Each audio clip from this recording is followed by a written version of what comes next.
Alrighty, back on the GMC 1-ton dually 4-wheel drive square body. All you're looking at is the underside of it at this point, but started making the drive shaft and ran out of welding material.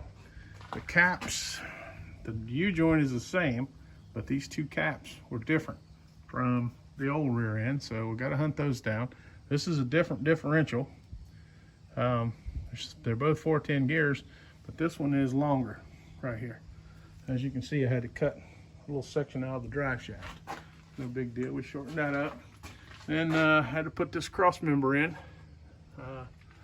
Holds the carrier bearing, so we manufactured that. That's an old cross member out of the other frame, then pushed it up there and measured it and welded it in. So instead of being done, worked all afternoon and not done. So anyway, that's the way it goes. We'll finish welding this when we get some more material. But the drive shaft is manufactured. Need a little bit of 10 minutes worth of welding and some paint and undercoating, and we'll put a couple wheels on it and get it out of where to roll. But that pretty well makes the drive line. I won't bore you with the rest of that. Didn't bore you with building a drive shaft. It's something I wouldn't want to tell someone to do, or I'm not recommending anyone does any of this stuff, but I mean, you can do it. I've built many of them the way I do them. Get the length of where I want it, cut it off, cut the yoke out of the old one, bolt it in, get them slid together, and you can see this white line here. I'll use some kind of a magnetic base, or clamp like a piece of bar stock, flat bar, to the frame rail, and tape a soapstone to it, and turn this until it's running true, and just tack it and peck on it, track it and peck on it till you get it where it's running true, and then weld it.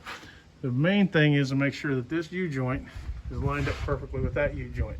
That will give you drive line vibration for sure if those are not lined up.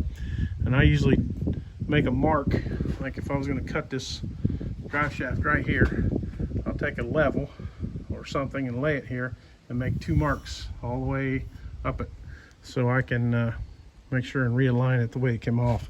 But anyway, I've had some success with them, never had too much problems. But that one's cut.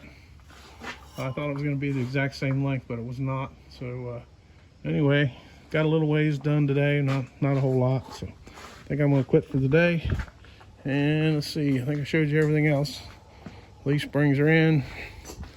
All the old brake lines and trash are stripped out of the frame rails. I hate dealing with all that junk, so might run downtown after a while and get some welding stuff and finish this up tomorrow and put it on the ground, get it out of the way. I'm anxious to see how it sets anyway. Hopefully it'll have pretty much a level rake, or up in the front an inch or so. That way when we set an engine in it, it'll be level. Hope I don't have a big old rake either direction. So, but she's definitely got a set of springs on it, so it might be raked up a little bit. But whatever it is, it'll be fine. And building a good solid truck that we can use for a long time, or somebody can use. So thanks for watching. Like and subscribe if you get a chance, and hope you have a good day.